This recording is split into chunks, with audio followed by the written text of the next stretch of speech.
cement amene akukambidwa kuti akugulwa kuchoka ku Zambia mukukamba za $100 $105 per ton.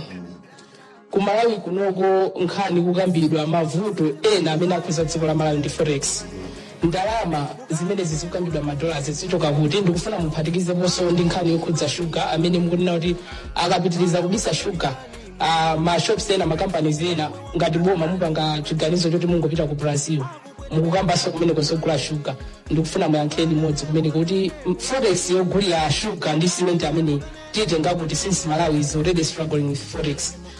Nkhani ina ya Bai Malawi mwakambapo zitsanzo zingapo kunena kuti companies za ku Malawi kuno anthu ku Malawi kuno akhala kumapempha boma kuti amuna tapanganizi kuti tilimbikitse Bai Malawi strategy koma zikuoneka kuti akukupangani chipongwe ndiye mukunena kuti inu ngati boma mukuganiza kubwera muthandiza Malawi zinazo muzisiyapo mukuchita abandon Bai Malawi strategy.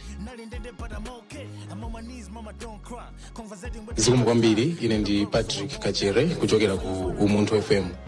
Mwakambapo mfundo zosiyana-siyana zimene unduna wanu wachitapo koma Malawi akufuna atamvetsetsa kunena zoti mwina chiyembekezo choti katundu wina atsika liti chifukwa anthu ambiri madera osiyana-siyana akudandaula za kukwera mtengo kwa katundu osiyana-siyana. Zikomo. Ndine Bridget Mwanuka kuchokera ku Luntha Television mene mmafotokoza nduna zimadzamveka ngati kuti munali ndi masomphenya kuti katundu wina ngati cement amene atha kukwera mtengo koma nona ngati chifukwa chani munadikira kuti zinthu zifike kaye nkhosi kuti mupange act. I never said don't. I never said that. Speak the truth. I never said that. Those who are those people who have increased prices, they never warned us or told us. They should not come back to us with why did not consider them before going to Zambia. So please paraphrase your question. Otherwise, your premise is wrong. Okay, kumano chifani mwadikira kuti zinthu zifike nkhosi kuti mwambo panga act pamavuto amene ali mdziko muno ngati akukwera mtengo kwa cement. Dzina langa ndi Robert Chandira kuchokera ku Branta Smart Radio. Olemezeka nduna wafotokozapo kuti ndine wasinodi ndimwana kuti pempero mnani pempero mbuya alipereka kale pamenepo.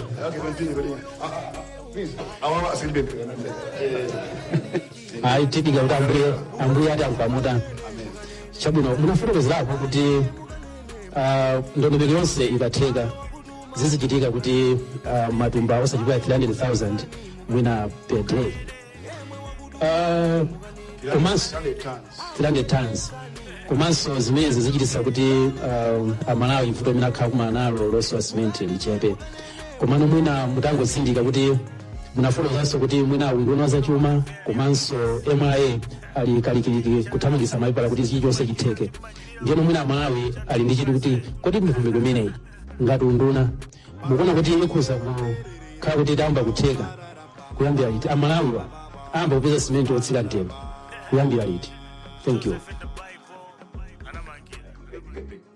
All right, then our moderator Sinodi Abrantoya. This one is Gambo. All right. Now I'm glad to hopefully by the end of this week, because those that take a rally, the number I to is cement from Zambia some days ago. Put 12,000 bags. That's a lot. It was on one day. Koma ziba boda hapa. Tongolika ndi gazetting ya remove of such 10% because yoyo mimi napanga through gazette. Wale zinazo ni just a letter from us. Tapanga kutoka MRA, the bombo pompa. Word of mouth as well from the minister is enough for instruction, but we have done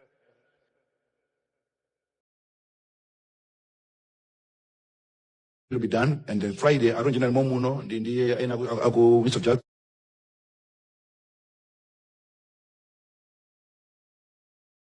They would be Karundu Ambaloa Malai. But as you speak on over 1200 bags or more, even much more now, are already by the border.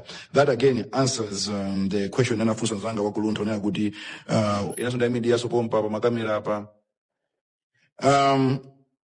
Lunta nafusa wadi timadigira perfume kosi you cannot move 12,000 bags of cement in a day. None of our guys minutes. Not and we engaged the producers. When was that going? 5 August, we engaged the producers. This is happening. What the bunch? It was an issue of volumes. And so that I call Forex here. Cement among the Concuno. Zinaza, Forex. Anyway, but the thing is, we started some time ago. That's why we've been able to push the bags of cement at the border, and we are so akubera. So city madiki they are going to say kosia. Kongo zintuzi. And who they are going to shatira. And who is a political game. That's a fact. Because in our and I took one being higher.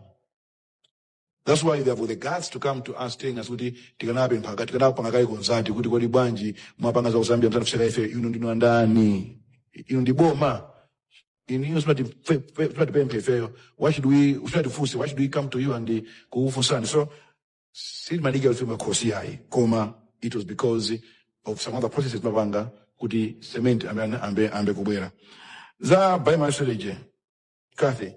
We are not abandoning my strategy. I think games invest kama yankula. I can give you the statement. Mulenge bino. I said maybe mulenge so. Nana kuti. Nipange warn and napanga abuse by Malawi strategy. In as much as we protect Malawians, by Malawi strategy. What do you manage? As much as we protect Malawians, farmers, producers, traders, with the buy-my strategy, don't abuse it. Because if the abuse continues, then the minister will have an option to let other goods from other countries come into Malawi and compete. The restriction notice was aimed at promoting locally produced products. But it seems the Anto Zero, they won't take advantage of that. Like for instance, Sementi, Anadibempa, Pananjaguti, Boma Naganiza, surcharge, naigap. Ganizaso, Gadi value, naigap. Not only that, even Banoba, we have not opened up the borders for cement. Timapanga issued import license as and when. Let's say we went to a dealer, distributor, let's say for instance Landera, sells cement. Every time they're importing, they apply to my office for what? An import permit. Someone will be about Kayai. So the minister was right to refuse or to accept.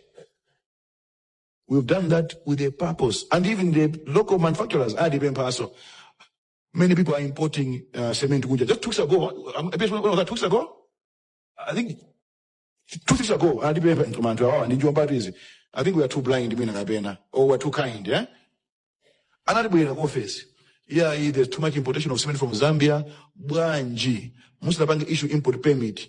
My distributors as a candidate from us, could if they pay up supply. See that straight. They have a supply, they can now get from outside the country. Tinavo miratu. Kuti akubana in the tonga sabora or in okwa kuti marenga ndifuna cement go kuti if they don't supply you then it ubefeka kuti alepera kwa sama volumes zako you can now import. We accept it.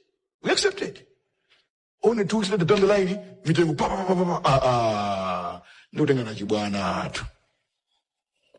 No. That's why we have done that. So we are not, and will never abandon the by Malawi Malawi strategy. Koma,